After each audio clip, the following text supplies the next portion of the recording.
గత 5-6 రోజుల నుంచి మమతి అనే ఒక్క పేరు అందరికీ వినిపిస్తుంది. సోషల్ మీడియా నుంచి ఇప్పుడు దాకా ఒకటే పేరు. ఒక డాక్టర్ని ఘోరాది ఘోరంగా రేప్ చేసి చంపారు. కళ్ళలో నుంచి, చెవుల్లో నుంచి, ముక్కులో నుంచి రక్తం వచ్చేదంత దారుణంగా చంపారు.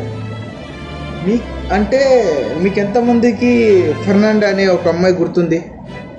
అమ్మాయి అని కాదు, అవుట్ ఆఫ్ కంట్రీ అమ్మాయి, బ్రెజిల్ అమ్మాయి.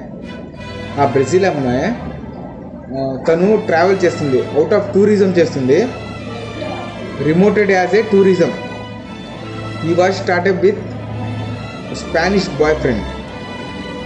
ఎంతమందికి గుర్తున్నారు? ఒక మాట చెప్తాను, ఆ అమ్మాయిని 7 ఘోరాది ఘోరంగా రేప్ చేసి అమ్మాయి జస్ట్ వదిలేరు అంతే. ఈ అమ్మాయి వచ్చేసి ఘోరాది ఘోరంగా రేప్ చేసి చంపారు. అంటే మన ఇండియాలో ఏం జరుగుతుందంటే, మన అమ్మాయి అయితే మన అమ్మాయి, వేరే దేశం అమ్మాయి అయితే ఆఫ్టర్ ఆల్ వదిలేయడమే.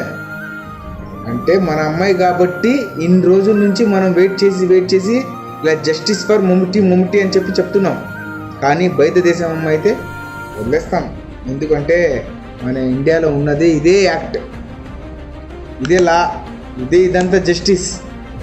అంటే బయట అమ్మాయి అయితే మనం ఎవ్వరు ఫాలో అవ్వము రూల్స్ అండ్ రెగ్యులేషన్స్. అంటే మన ఇండియాలో అమ్మాయి అయితే రూల్స్ అండ్ రెగ్యులేషన్ అన్నీ మన చేతిలో కాకుండా మన దాంట్లోనే ఉంటాయి, మన బుక్లోనే.